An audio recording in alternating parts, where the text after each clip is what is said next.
नमस्कार, आप देख रहे हैं हॉर्नबिल टीवी। छत्तीसगढ़ की खबरों के हिंदी बुलेटिन हमर छत्तीसगढ़ में आपका स्वागत है। दिवाली पर्व के बाद बिलासपुर नगर निगम प्रशासन एक बार फिर एक्शन मोड में आ गया है। निगम ने बड़ी कार्रवाई करते हुए जवाली नाला के ऊपर बनी अप्रोच रोड के किनारे सरकारी जमीन पर बने अवैध निर्माणों को ध्वस्त कर दिया है। इस दौरान नगर निगम अमले ने करीब 30 से अधिक मकान, दुकानें और 4 बाउंड्री वॉल तोड़ने की कार्रवाई की है। दरअसल निगम प्रशासन को लंबे समय से शिकायतें मिल रही थीं कि जवाली नाला के किनारे स्थित सरकारी जमीन पर लोगों ने कब्जा करके दुकानें, मकान और बाउंड्री वॉल खड़ी कर ली हैं। कई लोगों ने तो 5 से 6 फीट तक सरकारी जमीन को अपने प्लॉट में मिलाकर बहुमंजिला इमारतें भी बना रखी थीं। वहीं कुछ लोगों ने सरकारी भूमि पर बाउंड्री वॉल बनवाकर सालों से कब्जा कर रखा था। इस पर निगम प्रशासन ने पूर्व में सभी कब्जाधारियों को नोटिस जारी कर अवैध कब्जा हटाने का निर्देश दिया था, लेकिन निर्धारित समय में किसी ने भी अवैध कब्जा नहीं हटाया। इसके बाद निगम आयुक्त के निर्देश पर भवन शाखा द्वारा मौके का सीमांकन कराया गया। सीमांकन में स्पष्ट हुआ कि कई मकान और दुकानों का निर्माण सरकारी भूमि पर किया गया है। शनिवार सुबह निगम का अमला भारी पुलिस बल की मौजूदगी में मौके पर पहुंचा और अवैध निर्माण को ध्वस्त करने की कार्रवाई शुरू की। कार्रवाई के दौरान कुछ स्थानों पर विवाद की स्थिति भी बनी, लेकिन पुलिस की मौजूदगी में निगम कर्मचारियों ने सख्ती दिखाते हुए किसी को भी विरोध करने का मौका नहीं दिया। निगम द्वारा करीब 31 मकानों और 4 बाउंड्री वॉल को तोड़ दिया गया। अधिकारियों ने बताया कि यह कार्रवाई पूरी तरह से नियमानुसार की गई है और सभी प्रभावितों को पहले से नोटिस दिया गया था। भवन शाखा प्रभारी अनुपम तिवारी ने बताया कि जवाली नाला के ऊपर बनी अप्रोच रोड के किनारे वर्षों से लोग कब्जा करके बैठे थे। उन्हें नोटिस देकर अवैध निर्माण हटाने को कहा गया था, लेकिन जब किसी ने पालन नहीं किया तो निगम प्रशासन ने सख्ती दिखाते हुए ये कार्रवाई की। उन्होंने ये भी कहा कि आगे भी जहां जहां सरकारी जमीन पर अवैध कब्जा किया गया है वहां इसी तरह निगम की कार्रवाई जारी रहेगी। वहीं उपायुक्त नगर निगम प्रवेश कश्यप ने बताया कि निगम की प्राथमिकता शहर की सरकारी जमीन को कब्जे से मुक्त करना है। जवाली नाला क्षेत्र में यह कार्रवाई सिर्फ शुरुआत है, आगे भी अन्य क्षेत्रों में अवैध निर्माणों के खिलाफ अभियान जारी रहेगा।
बात करो ना। भैया आप उधर बात कर लीजिए, इंजीनियर से चिल्ला दीजिए, अभी हम आपके दो नेता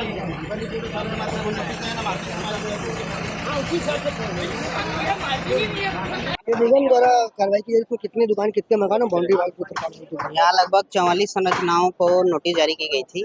सीमांकन रिपोर्ट के आधार पे जिनका अतिरिक्त निर्माण है उनको हटाने की कार्रवाई की जा रही है। तो शहर में और भी सरकारी जगह कब्जा किया गया, उन पर क्या कुछ कार्रवाई की जा रही है? सभी जगह अगर सीमांकन रिपोर्ट उपलब्ध है तो उसके आधार पर कार्रवाई की जाएगी। ये जो अभी कार्रवाई हो रही, क्या इन लोग जो घेर के रखे सरकारी जमीन को घेर के रखे थे? हाँ, शासकीय भूमि पर ये दुकान मकान और बाउंड्री वाल को तोड़ने की कार्रवाई निगम प्रशासन द्वारा की जा रही 31 भवन है और 4 बाउंड्री वॉल है जो सीमांकन में शासकीय भूमि में पाए गए हैं, उनको तोड़ने की कार्रवाई चल रही है। है। कब से अवैध कब्जा किया गया, तो क्या नहीं नोटिस जारी किया गया? नोटिस इनको पूर्व में जारी किया गया था। सीमांकन के समय इनको इनकी सीमा बता दी गई थी, कितने शासकीय भूमि में है, कितना उनकी निजी भूमि में है। आगे क्या कुछ बड़ी कार्रवाई निगम प्रशासन द्वारा की जाएगी, जैसे अवैध जो बना के रखे मकान के साथ? अवैध निर्माण पर कार्रवाई लगातार जारी है। छठ पर्व को ध्यान में रखते हुए नगर निगम जगदलपुर ने गंगा मुंडा तालाब की सफाई करवाई है। तालाब की गंदगी हटाने, घाटों की सफाई और प्रकाश व्यवस्था को दुरुस्त करने का कार्य तेज कर दिया गया है। महापौर संजय पांडे स्वयं मौके पर पहुंचे और सफाई कार्यों का निरीक्षण किया। निरीक्षण के दौरान महापौर ने निगम अधिकारियों और कर्मचारियों को स्पष्ट निर्देश दिए कि छठ व्रतियों की सुविधा के लिए सभी आवश्यक इंतजाम समय पर पूरे किए जाएं।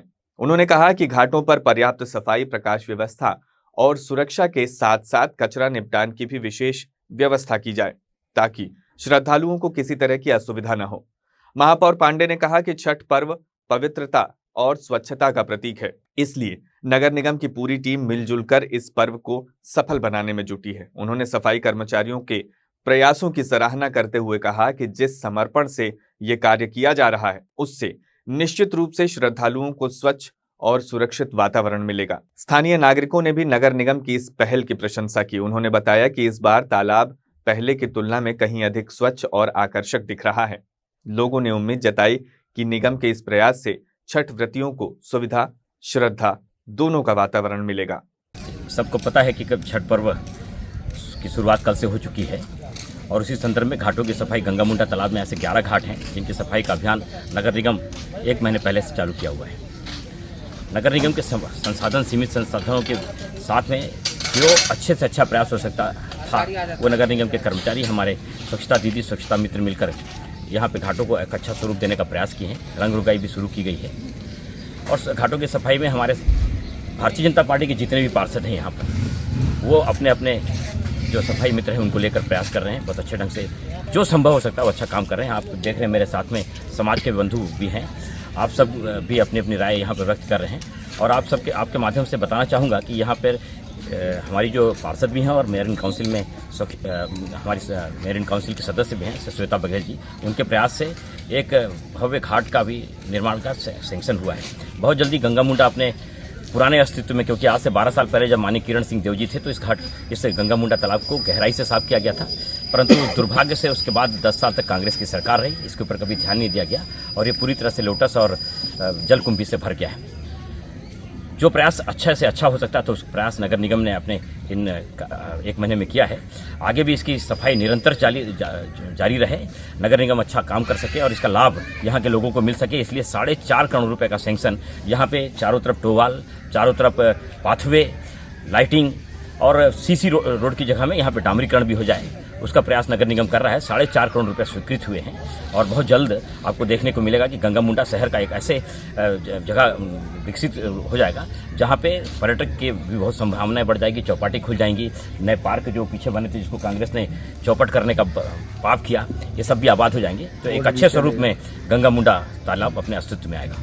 बिलासपुर पुलिस ने सिविल लाइन थाना क्षेत्र के जरहा भाटा इलाके में बड़ी कार्रवाई करते हुए जीनत पैलेस में चल रहे जुआ फड़ पर छापा मारा। देर रात की गई इस कार्रवाई में पुलिस ने 14 जुआरियों को गिरफ्तार किया है। हैरानी की बात यह है कि पकड़े गए जुआरियों में कांग्रेस और भाजपा दोनों दलों से जुड़े स्थानीय नेता भी शामिल हैं। पुलिस ने उनके कब्जे से 2,17,000 रुपए नकद जब्त किया है। जानकारी के अनुसार पुलिस को देर रात सूचना मिली थी कि जरहा भाटा स्थित जीनत पैलेस के प्रथम तल पर स्थित रूम नंबर 1 में कुछ लोग जुआ खेल रहे हैं। सूचना के आधार पर सिविल लाइन थाना प्रभारी ने टीम के साथ मौके पर दबिश दी। तलाशी के दौरान पुलिस ने मौके से 14 लोगों को गिरफ्तार किया। बताया जा रहा है कि सभी जुआरी 52 परियों के खेल में दांव लगा रहे थे। गिरफ्तार आरोपियों में कई राजनीतिक रूप से रसूखदार चेहरे भी शामिल हैं। इनमें विशाल सिंह, संतोष कौशिक, नैन साहू, नरेंद्र रात्रे, जाकिर खान, मुन्ना श्रीवास, पवन पांडे, कैलाश देवांगन सहित अन्य नाम शामिल हैं।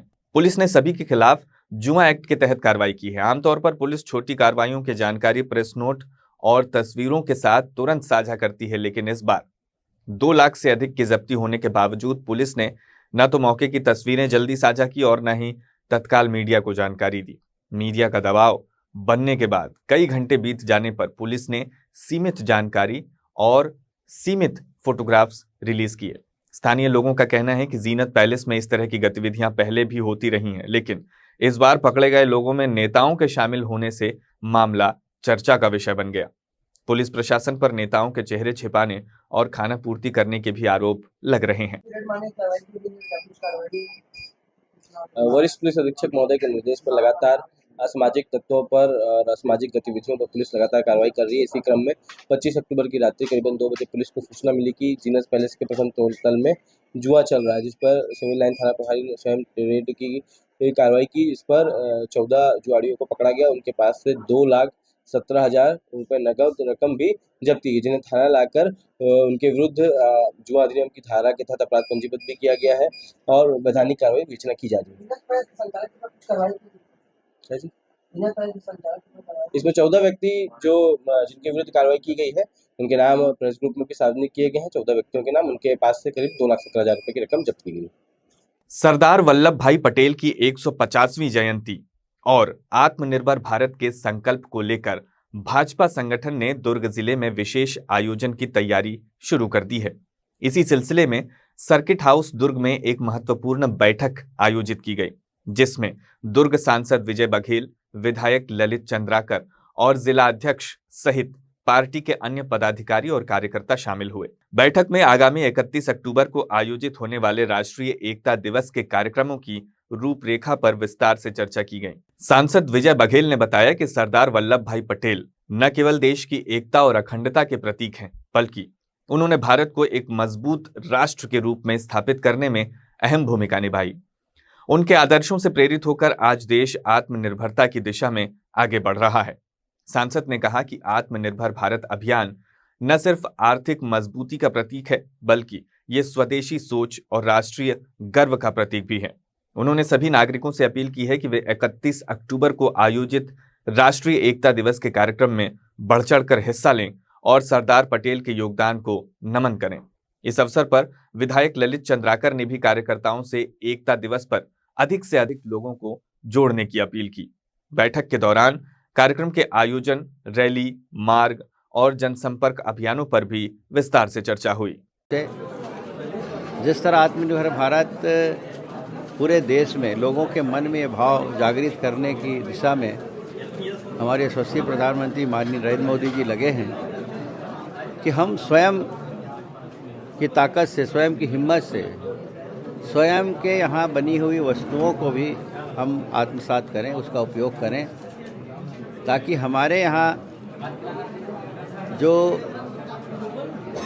बहनें बहुत सारे काम करती हैं, उनके हाथ में हुनर है, बहुत सारी वस्तुएं हमारे देश में बनती है, उसका उपयोग हम करेंगे, हमारा देश का पैसा हमारे देश में ही रहेगा और हमें दूसरे देशों के समकक्ष खड़े होने की के किसी वस्तु के लिए हम उनके ऊपर निर्भर रहे, ये आवश्यकता नहीं पड़ेगी। और इसी बात को लेकर लगातार ये अभियान चल रहा है।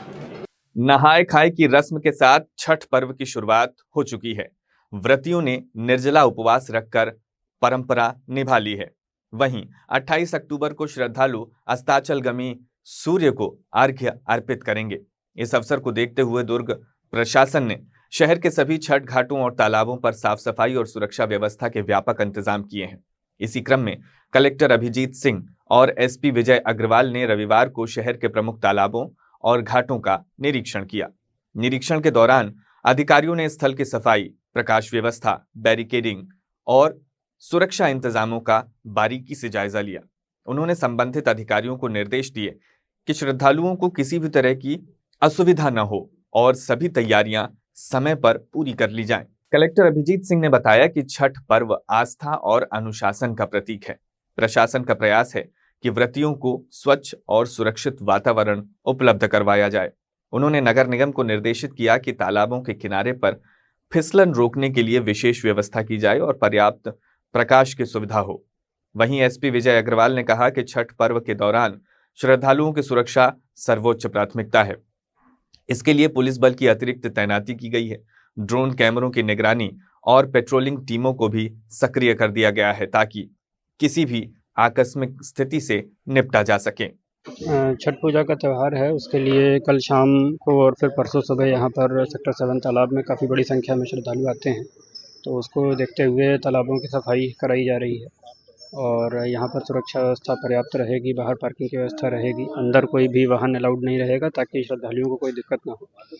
और पानी की सफाई के लिए विशेष प्रयास किए जा रहे हैं। साथ में ये भी निर्देशित किया गया है कि एक बार त्यौहार पूर्ण हो जाने के उपरांत भी विशेष सफाई अभियान चला करके उसकी सफाई करवा ली जाए। छठ काफ़ी बड़ा त्यौहार है और उसके मद्देनज़र जितने भी श्रद्धालु आएंगे उसके लिए पार्किंग की व्यवस्था की जा रही है और साथ ही जो घाट है वहाँ पे गोताखोर भी रहेंगे, पुलिस बल भी रहेगा ताकि किसी भी तरह से कोई अप्रिय घटना ना हो और उसके लिए पूरा प्लान करके और जितने भी घाट है सभी जगह व्यवस्था की जाएगी।